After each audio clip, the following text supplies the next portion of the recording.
G'day all, it's Patrick Kelly here again.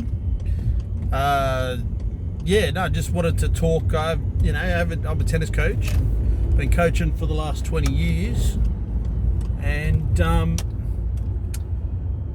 just wanted to talk about the serve today. The serve, very important shot in tennis. You get the first opportunity to hit the ball, and if it's good enough, it doesn't come back.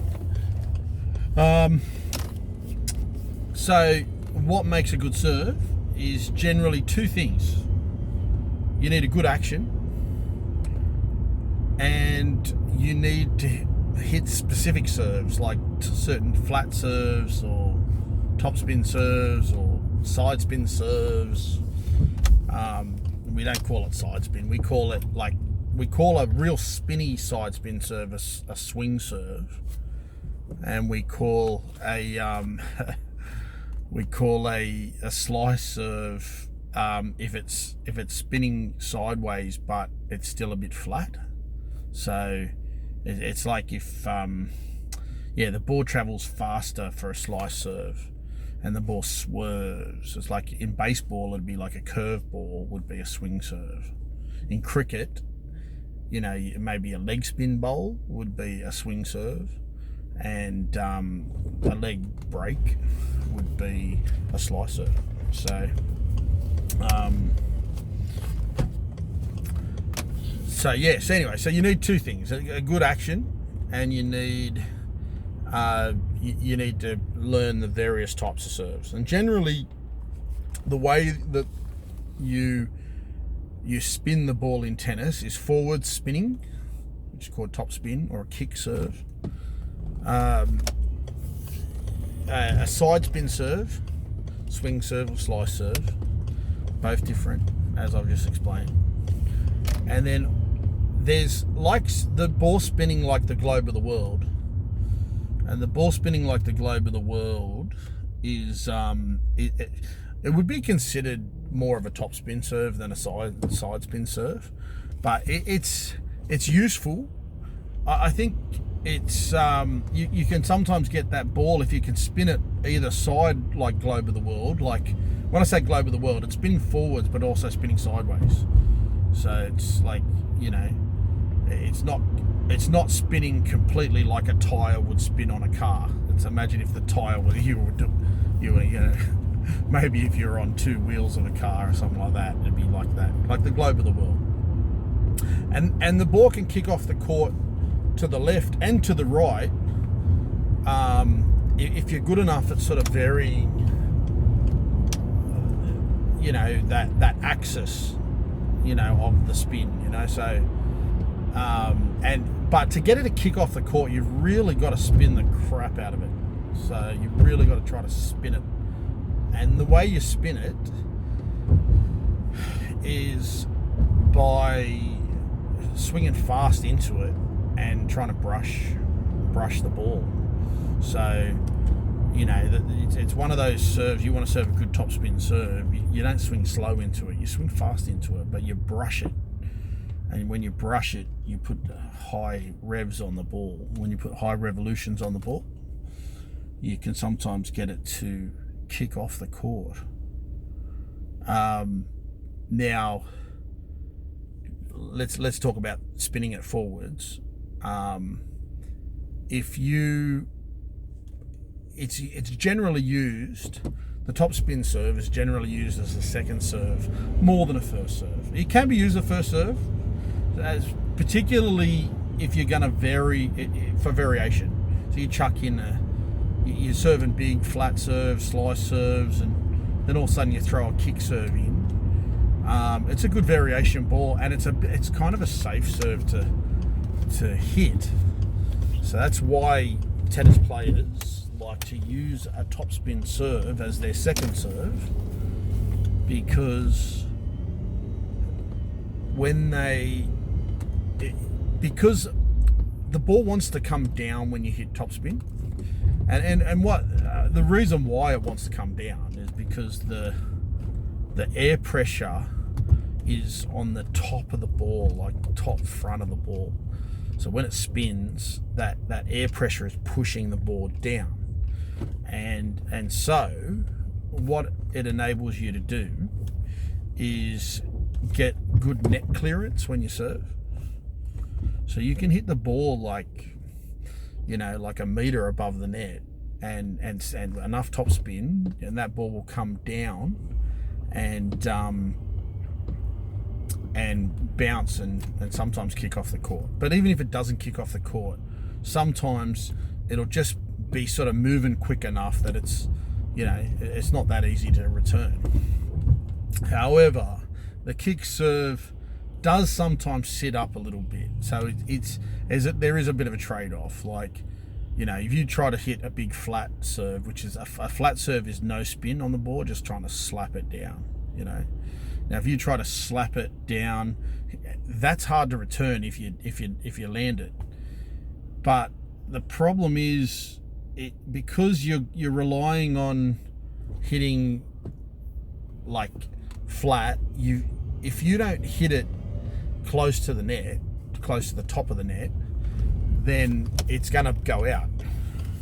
So the spin will bring it down. So if you can hit it flat with just a bit of roll on it, that sometimes helps your chances for getting that, accuracy.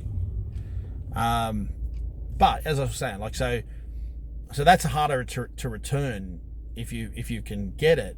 But the trade-off is that you don't always get it in because you're trying to serve the ball hard, and it relies on a bit of practice if you're gonna get that accuracy. It's like throwing darts at a dartboard. Like if you don't throw a dart all year, you're not, your chances of you being accurate are not good.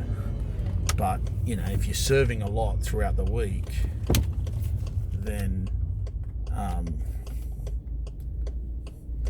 if you're serving a lot throughout the week, then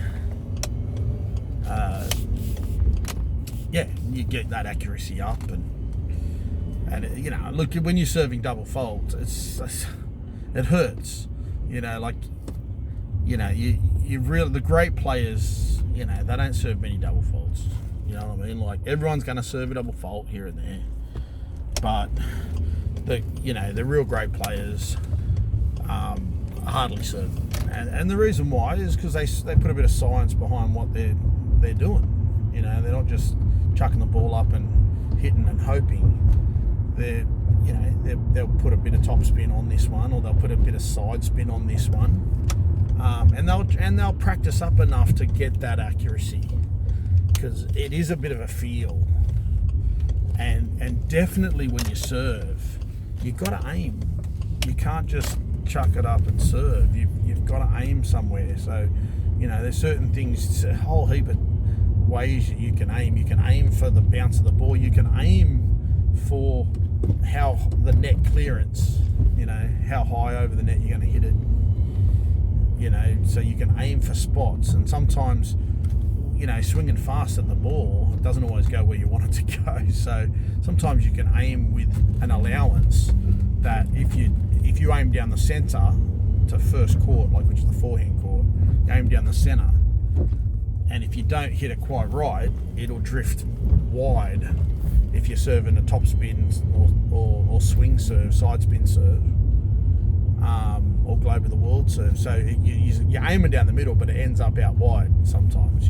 So they're the things that maybe an advanced player might think, okay, well, I'm going to aim this one down the centre then for a second serve, and then I'm going to go after it, and if I do miss it slightly, it'll drift wide, and I've got more court to hit into. So when you serve the wide serve, you've got more square to hit into. So you can hit the ball on a diagonal, the ball travels further. So straight down the middle, the ball travels less. So you've got it's like you've got a bit more of a margin for error when you aim wide. So when you're going for that second serve that's got to go in, sometimes serving wide is it's not a bad option. And you serve wide, come in, and then play your next volley to the other side of the court. Pretty good strategy in tennis. So that's the topspin serve. So hit the ball high over the net. You're taking the net out of the equation. Hit the ball with topspin. The ball wants to come down. It's increasing the chances of it actually going in. The next type of serve is the swing serve. Very good for the first serve. So I'll serve it, really brushing that ball to the side, getting a lot of side spin on that ball. If you do it well enough, with a lot of revolutions on it, you'll get the ball to curve. Now you've got to get the ball spinning like a basketball on the finger. So you know that's the axis, right? And that's how much you've got to get that ball to spin. And if you can do that, that ball will curve, bounce, and it will fly away. The side spin serve wants to keep going. It doesn't want to like arc and then sit up. It wants to bounce and swerve and fly away. So it's actually a really good first serve, but it's actually a pretty good second serve too if you get it pretty accurate. Okay, the slice serve spins the same way, but it's like hitting a flat serve. But imagine that just at the point of impact, you're just trying to slice is a poor word to use to describe slice, but you're sort of just trying to angle your racket to cut across the ball.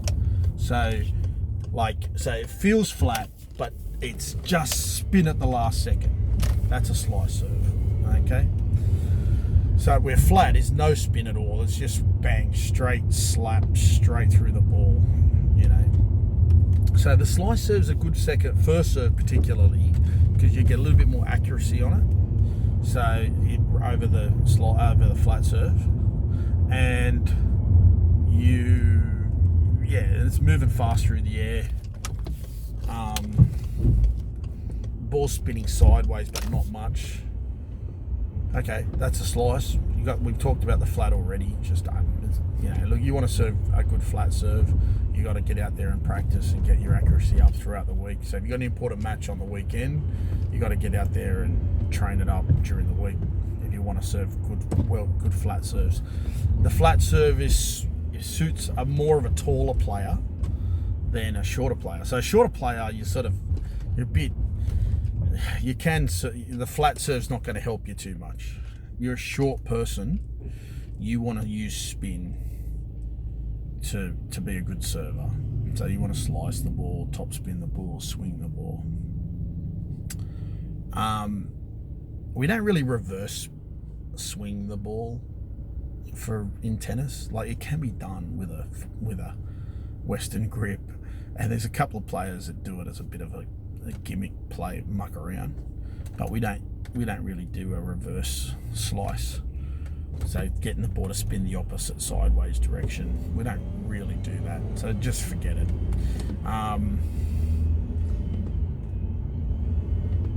So that covers spinning forward, side spin. Globe of the world is pretty much a kick serve. Whatever works for a top spin serve, if you just put a slight angle on it, it'll work for the globe of the world top spin serve, right?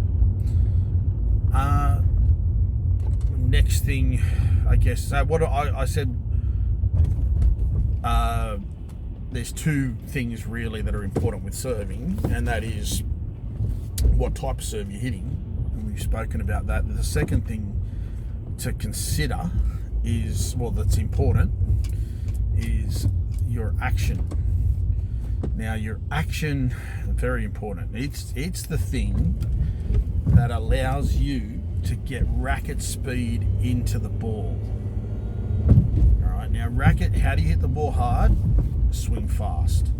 I've explained it in the forehand and all the backhand and things like that there's two ways to hit the ball hard, which is swinging fast or slapping the ball. The same thing applies for the serve. Now, slapping the ball is swinging fast, but it's just kind of a bit of an easy description of technique. There's a distinction between slapping it sort of flat and driving it with fast topspin and fast swing, so or fast side spin, for that matter. So racket speed is equal to power, right? Slapping the ball is equal to power as well. You slap the ball when you hit a flat or slice serve, and you put a lot of racket speed on the ball for the top spin and the side spin serve. So action. So most good tennis players will use a continental grip. And the continental grip is the way we hold the racket, and that's putting the wrist on the top of the racket. So imagine your wrist behind the racket is a Western grip or semi-Western grip. On top of the racket is a continental grip. It's like holding the racket like a hammer, and you're going to hit the frame of the racket bang straight down into the ground, and that when you smash your racket, actually, that would be a continental grip. Now, so we use that grip when we volley, slice backhand. We use it for the serve, all right? And the reason why we use it for the serve is it's good. It's a good handy grip for spinning the ball. The wrist works with a continental grip. It doesn't really work if you're holding a forehand grip. It just doesn't let you spin it efficiently. Now, you can spin it efficiently with a backhand grip, and some tennis players will use a backhand grip to spin that to serve. All right, and they'll tend to have a very good top spin serve with a backhand grip. But I would advise a continental grip more than a backhand grip. It's just a bit more versatile. You get a bit more racket face for the flat serve, and so I'd definitely recommend. I think you get a bit better wrist snap, and you can hit every serve off a continental grip. So you can serve all of it: top spin, side spin, swingers, slice, flat, everything off the one. Now, professionals throw the ball toss generally in the one spot because they don't want to telegraph what they're going to be doing. And so if you throw every ball toss the same, then they don't kind of know what you're going to do. And so if you throw it at 12 o'clock, which is straight up in front of you, that's a good ball toss. Now, when we teach some beginners, sometimes what we do is get them, particularly trying to teach a slice serve, we get them to throw it out at 2 o'clock, and so it's a little bit easier to sort of slice that serve. But once you're an advanced player, you throw everything up. I think straight away you practice that anyway. Throw everything up at 12 o'clock, and try to get the ball spinning forwards, side spin, globe of the world, and try to hit it flat, slap it, try to slice it. Try to do all the serves. Practice them all up. Have a bit of variation. If you've got a bit of variation and you've got the opportunity to practice up, it's always, I think with a serve, it's handy to have not give the person the same serve twice, And sometimes you can serve like 5 serves out wide and then bang, when they don't expect it, bang down the center. Things like that. You can do things like that. And sometimes if you've got a variation, a lot of different types of serves, sometimes one day, like one serve won't be working. So it's like, my top spin serve's just not working today.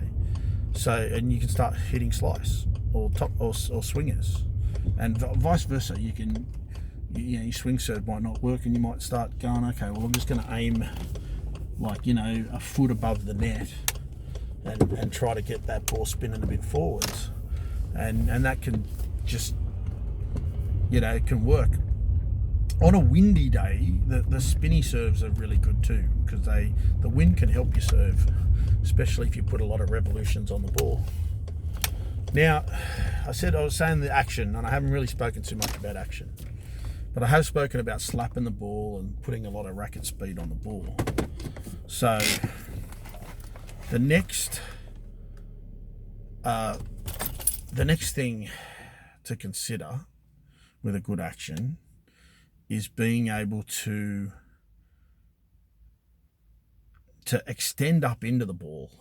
So you want to thrust up, and when you thrust up into it, you don't want to thrust up and then hit the ball on the way down, falling. You want to thrust up, and as you're thrusting up, that's when you hit the ball. Don't, as I said, jump up, and then as you're falling, hit the ball. You won't have much power. So you thrust up into it. Now, the way to thrust up into it, instead of doing a big bobbing knee bend, don't do that. It's not just lift up onto the balls of your feet, right? And your knees will go elastic. So once your calves activate, once you raise your heels. So raise your heels. If you looked at your legs when you raise your heels off the ground, it looks like your knees are bent, but you're not bobbing down. So what happens is you don't lose rhythm. So to have a good action, you've got to have a good rhythm on your serve. So lift up your heels so you're all ready to thrust up. Get a good, nice timing. So you throw that ball up at 12 o'clock. You get you got to feel like your ball toss arm shoulder is higher than your racket shoulder. So you've got to get into that posture.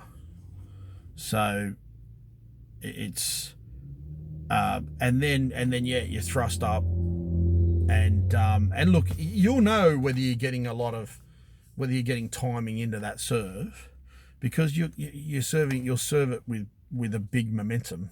You know, if you can serve it with one bounce into the back fence, one bounce into the side fence, you're generally getting enough momentum into your serve.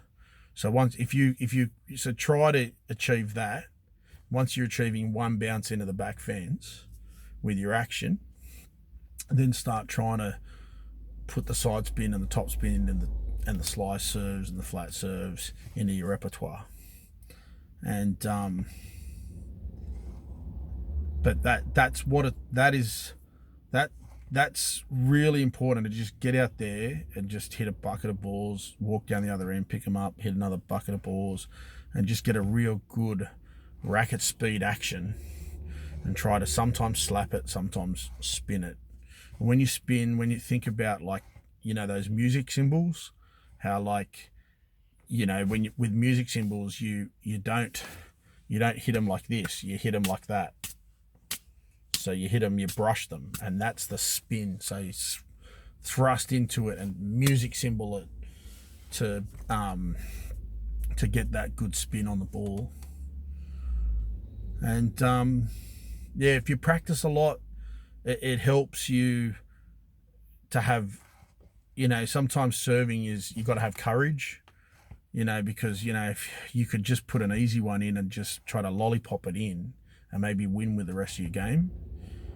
And but if you're practicing a lot, you don't need to do the lollipopping to get it in. You just drive it with spin to get it in, you know.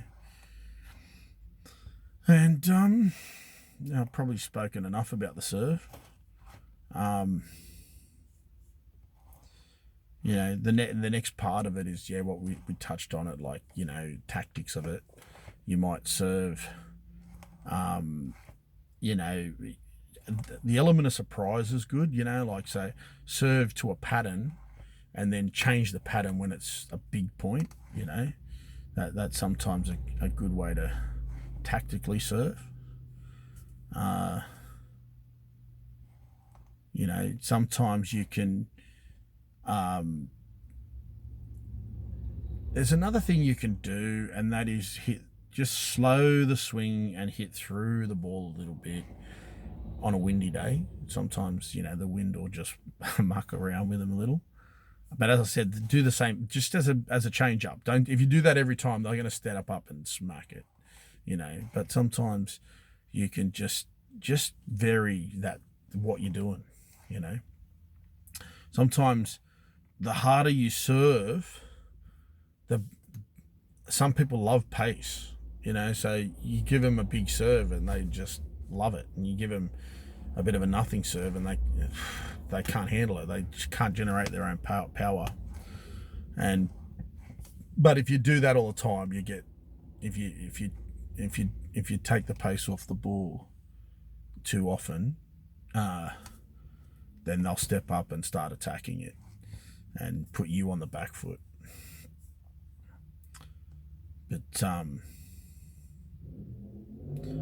yeah, that's, I haven't got much more to say about the serve. I think that pretty much covers it. Okay, see you later.